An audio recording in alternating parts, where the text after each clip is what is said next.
topic molecular basis of inheritance.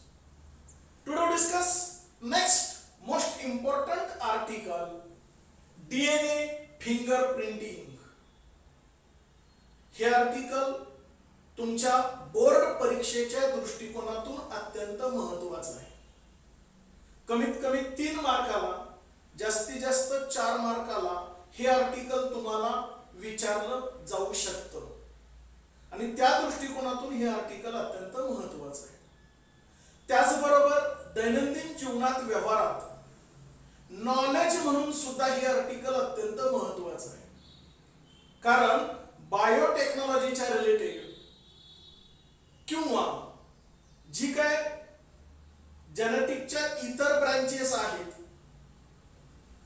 त्याच्यामध्ये सुद्धा अलीकडं ह्या डीएनए फिंगरप्रिंट या आर्टिकल्स वरती जास्त फोकस असलेला आपल्याला दिसून येतो आणि म्हणून नवीन अद्ययावत नॉलेज किंवा करंट नॉलेज किंवा नवनवीन जे शोध लागतात किंवा एखादी क्रिटिकल केस असेल, एखादा शोध लावायचं असेल, तुम्ही टीव्ही मध्ये मालिका पाहत असताना तुमच्या लक्षात येत असेल की एखादा शोध लावायचा असेल, क्रिटिकल केस असेल, तर अशा वेळेस डीएनएचं अनालिसिस केलं जातं, फिंगरप्रिंटिंग केलं जातं आणि प्रॉपर नेमका शोध व्यवस्थित लावला जातो. त्या अर्थानं सुद्धा हे आर्टिकल अत्यंत महत्त्वाचं आहे. So focus on this article DNA fingerprinting. First question arises, what is meant by fingerprinting? You know very well about DNA. DNA बाबत तुम्हाला डिटेल माहिती झालेलं आहे. मग फिंगरप्रिंटिंग म्हणजे काय? तर या ठिकाणी आपल्या बोटांचे किंवा अंगठ्यांचे जे अधूनमधून आपण ठसे उमटवत असतो किंवा हाताचा ठसा उमटत असतो, या अर्थानं इथं हे मीनिंग किंवा अर्थ घेतला जाणार नाही. याचं एक वेगळं मीनिंग आहे. काय नेमकं काय? What is mean bye fingerprinting? Listen carefully. Each and every individual have its unique genetic makeup. पृथ्वी तलावरचा कोणत्याही जातीतला, कोणत्याही धर्मातला, कोणत्याही देशातला जर माणूस घेतला, ती स्त्री असेल किंवा पुरुष असेल, प्रत्येक व्यक्तीचं स्वतंत्र असं जेनेटिक मेकअप असतं. म्हणजे जीन्स, डीएनए, क्रोमोसोम हे जे जेनेटिक मटेरियल आहे प्रत्येकाचं एक युनिक असतं, आयडेंटिकल असतं. That concept is called as a fingerprinting. या कन्सेप्टला फिंगरप्रिंटिंग असं म्हटलं जातं. Then question arise, what is mean by DNA fingerprinting? मग डीएनए फिंगरप्रिंटिंग म्हणजे काय? Actually, it is a technique developed to identify a person. व्यक्तीचा शोध लावण्यासाठी हे टेक्निक डेव्हलप केलेलं आहे. व्यक्तीचा शोध लावण्यासाठी. मग या ठिकाणी हे जे टेक्निक डेव्हलप केलेलं आहे to identify person with the help of, कशाची मदत घेऊन? DNA restriction analysis. DNA restriction analysis या मेथडचा उपयोग करून व्यक्तीचा शोध लावण्याचं जे टेक्निक डेव्हलप केलेलं आहे, such concept is called as a DNA fingerprinting. Again listen these 2 sentences. ही 2 वाक्य पुन्हा व्यवस्थित ऐका. Each and every individual have its unique genetic makeup, and DNA fingerprinting is a technique developed to identify a person with the help of DNA restriction analysis called as a DNA profiling or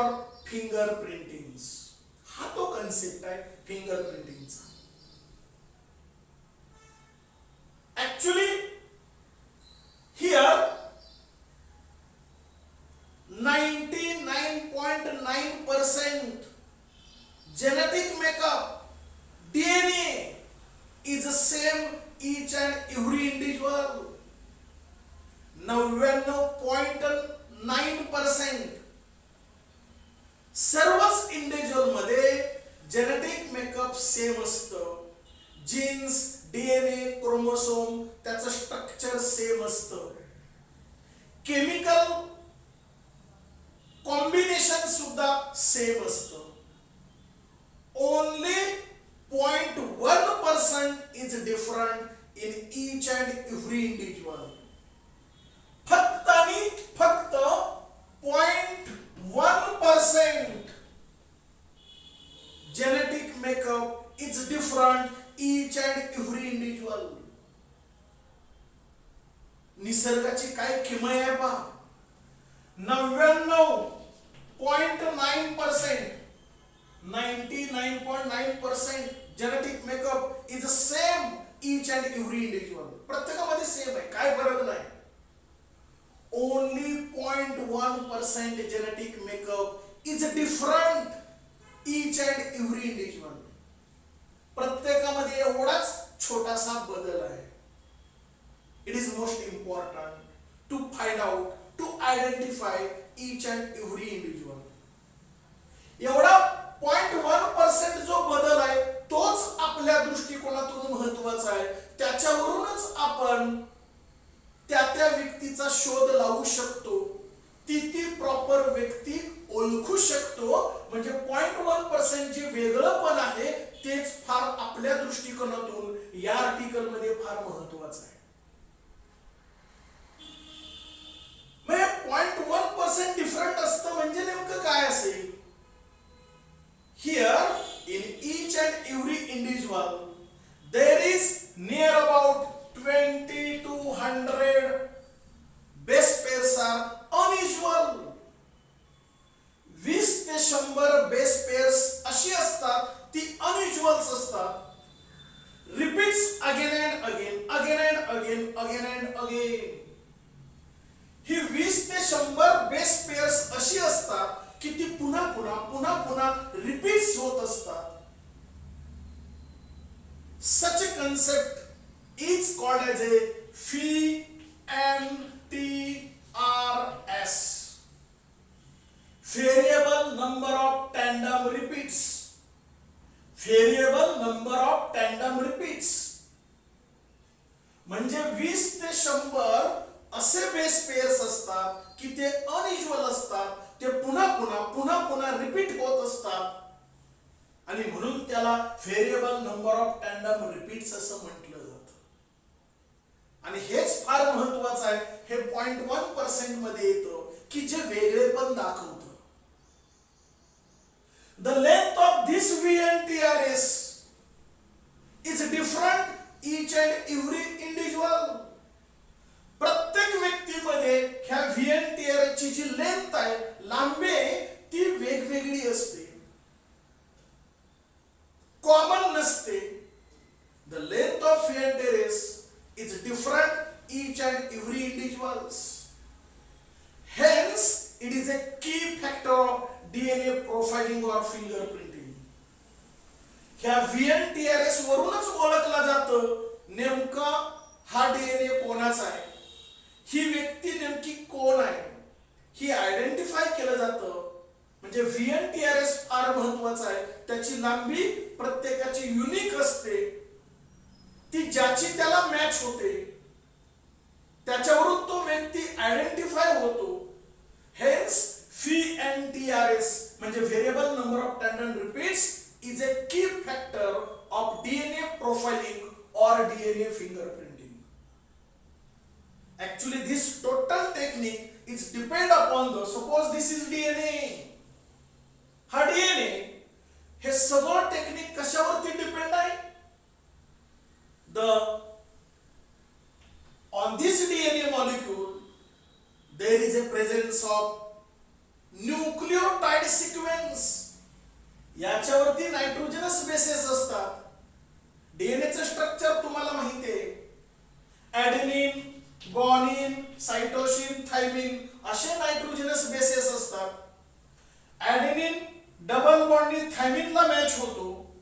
guanine triple बॉन्डनी सायटोसिनला match होतो, cytosine triple बॉन्डनी ग्वानिनला match होतो, thiamine double बॉन्डनी ॲडेनिनला match होतो. हे झाले nitrogenous bases. आणि याच्या प्रत्येकाच्या पाठीमागं काय असते? पेंटोज शुगर असते. अशी पेंटोज शुगर असते. आणि या पेंटोज शुगरच्या मध्ये फॉस्फेट ग्रुप असतो. म्हणजे हा फॉस्फेट ग्रुप, ही पेंटोज शुगर आणि हे नायट्रोजनस बेस तिघं एकत्रित आलं की त्याला न्यूक्लियोटाइड असं म्हणतो. आणि हा न्यूक्लियोटाइडचा सिक्वेन्स हा ऍक्च्युली जरी 99.9% सेम असला तरी 0.1% हा डिफरंट असतो, वेगळा असतो, युनिक असतो, त्या व्यक्तीचा वेगळा असतो. तो VNTRS पुन्हा पुन्हा रिपीट होत असतो. त्याची लेंथ प्रत्येकाची वेगळी असते आणि म्हणून त्याच्यावरून आयडेंटिफाय केलं जातं. या कन्सेप्टला डीएनए फिंगरप्रिंटिंग किंवा डीएनए प्रोफाइलिंग असं म्हटलं जातं. मग आता त्याच्या स्टेप्स काय आहेत? ही जी डीएनए फिंगरप्रिंटिंग केलं जातं किंवा प्रोफाइलिंग केलं जातं, त्याच्या स्टेप्स कोणते आहेत? There are 7 most important steps. 7 महत्वाच्या स्टेप्स आहेत. We see one by one. आपण एक एक पाहणार आहोत. First step, DNA isolation. आता डीएनए फिंगरप्रिंटिंग करायचं म्हटलं की पहिल्यांदा डीएनए बाजूला काढावं लागेल, आयसोलेट करावं लागेल. म्हणजे ज्याच्यावरती कुणावरती शंका असेल त्याचा डीएनए त्याच्या ब्लड मधला असेल, सीमेन मधला असेल, रूट हेअर केसाचं मूळ असेल किंवा एनी टिश्यू सॅम्पल, बॉडीतलं कोणतंही टिश्यूचा सॅम्पल असेल, ते कलेक्ट करावं लागेल आणि त्यातनं डीएनए आयसोलेट करावं लागेल, बाजूला काढावं लागेल. First DNA isolate, separate with the help of any type of sample, either blood, root hair, semen or tissue. ज्या व्यक्तीचा शोध घ्यायचा आहे, ज्याच्याशी जुळवायचं आहे, मॅच करायचं आहे, त्याचं ते सॅम्पल घ्यावं लागेल आणि त्यातून डीएनए बाजूला करावा लागेल. ही पहिली स्टेप, डीएनए आयसोलेशन. कधी कधी सॅम्पल खूप छोटं मिळतं, डीएनए कमी प्रमाणात असेल, त्याच्यावरून लगेच आपल्याला प्रॉपर आयडेंटिफिकेशन होणार नाही आणि म्हणून कमी सॅम्पल असेल तर ते जास्त सॅम्पल तयार करावं लागेल. म्हणून दुसरी स्टेप, डीएनए एम्प्लिफिकेशन. समजा डीएनएचा सॅम्पल एवढूसाच सापडला, त्याचं जे काय ब्लड असेल, रूट हेअर असेल, सीमेन असेल किंवा टिश्यू सॅम्पल मधून एवढा छोटासाच डीएनएचा सॅम्पल जर मिळालं, आपण आयसोलेट केलं, तर पुढची स्टेप डीएनए एम्प्लिफिकेशन. म्हणजे ह्या डीएनएचं अजून डीएनए बनवायचा, जास्त कॉपी तयार करायच्या, म्हणजे replication of DNA takes place. याच्यापासून हा इकडं असं, याच्यापासून हा इकडं दुसरा नव्यानं असा तयार होतो, या पद्धतीने. म्हणजे एका डीएनएचे असे 2 डीएनए बनवायचे, 2चे 4 बनवायचे with the help of PCR.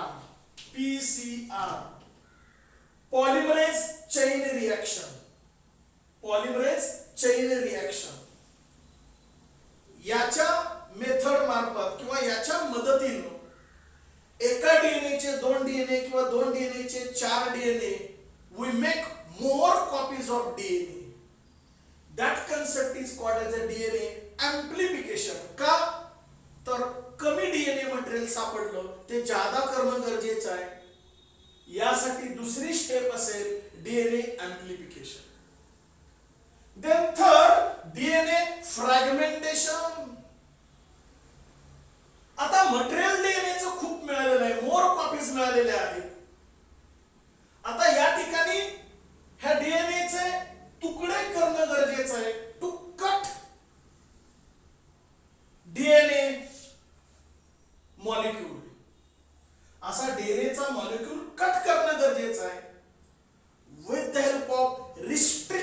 Enzyme endonuclease. Endonuclease endonuclease नावाचं रिस्ट्रिक्शन एन्झाईम असतं. या एन्झाईमच्या मदतीनं हा डीएनए मॉलिक्यूल जो असतो तो असा कट करायचा. हे फार महत्वाचं आहे. याला डीएनए रिस्ट्रिक्शन किंवा डीएनए डायजेशन म्हटलं जातं. डीएनए रिस्ट्रिक्शन किंवा डीएनए डायजेशन असं म्हटलं जातं. आणि हे कोणाच्या मदतीनं केलं जातं? With the help of restriction enzyme endonuclease. याच्या मदतीनं डीएनए चे कट घेतले जातात. हे फार या ठिकाणी महत्वाचं आहे. ही या स्टेप्सला डीएनए फ्रॅगमेंटेशन असं म्हणायचं. The next electrophoresis. Here these small pieces, small fragments of DNA, cut केलेले छोटे छोटे जे पीस आहेत डीएनए चे, that can be loaded on here agarose gel electrophoresis.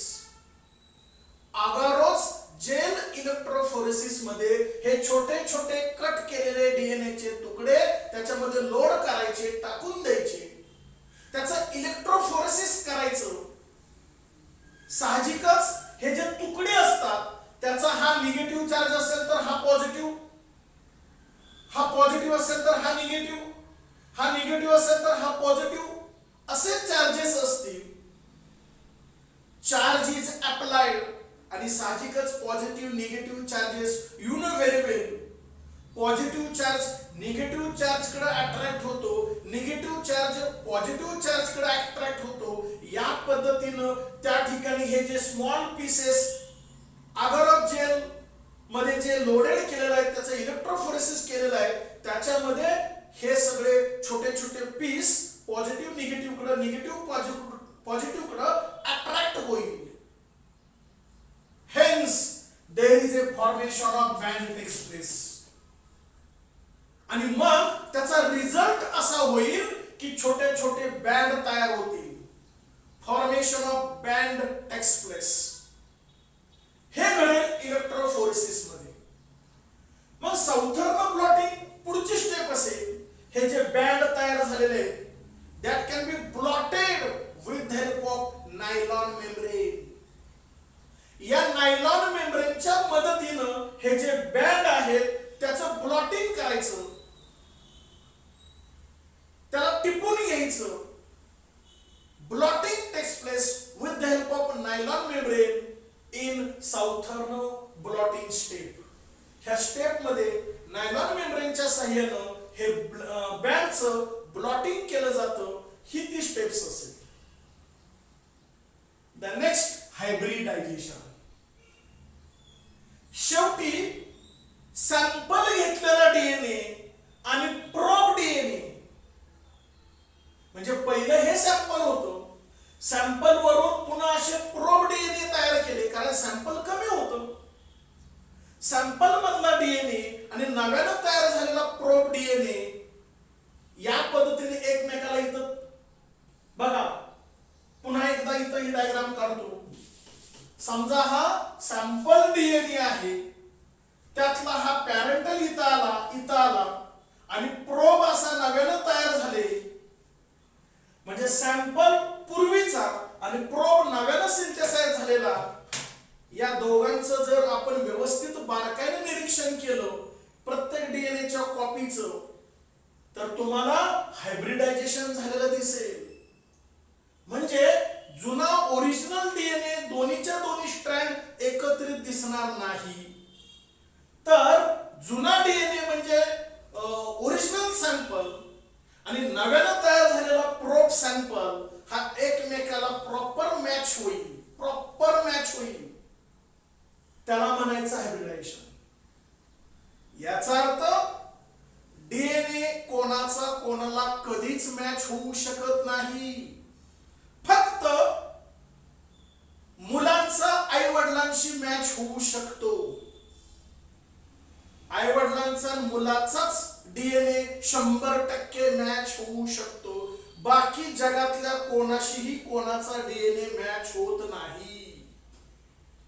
मगाशी आपण पाहिले 0.1% प्रत्येकामध्ये वेगळं पण आहे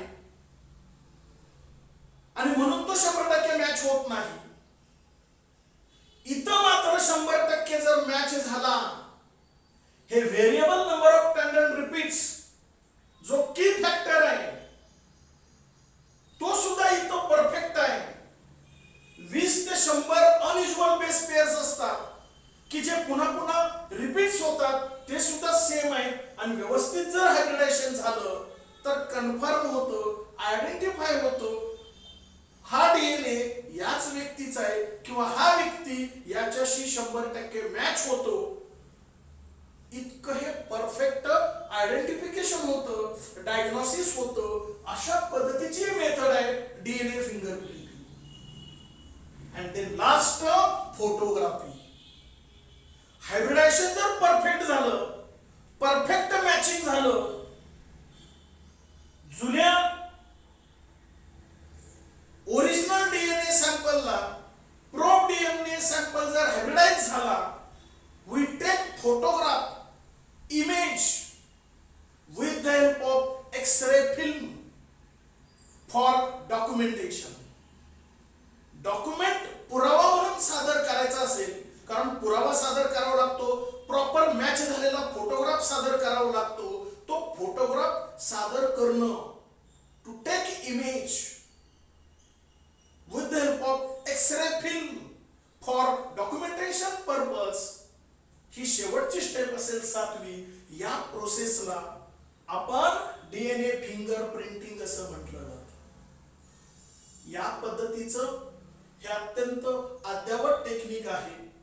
याच्या साहाय्यानं जगामधलं कोणाचाही डीएनए किंवा शोध आपण इझिली लावू शकतो. कोणाचा डीएनए आहे ते प्रॉपर ओळखू शकतो. अत्यंत महत्वाचं हे टेक्निक आहे. I hope you understand about today's concept DNA fingerprinting. Is it clear?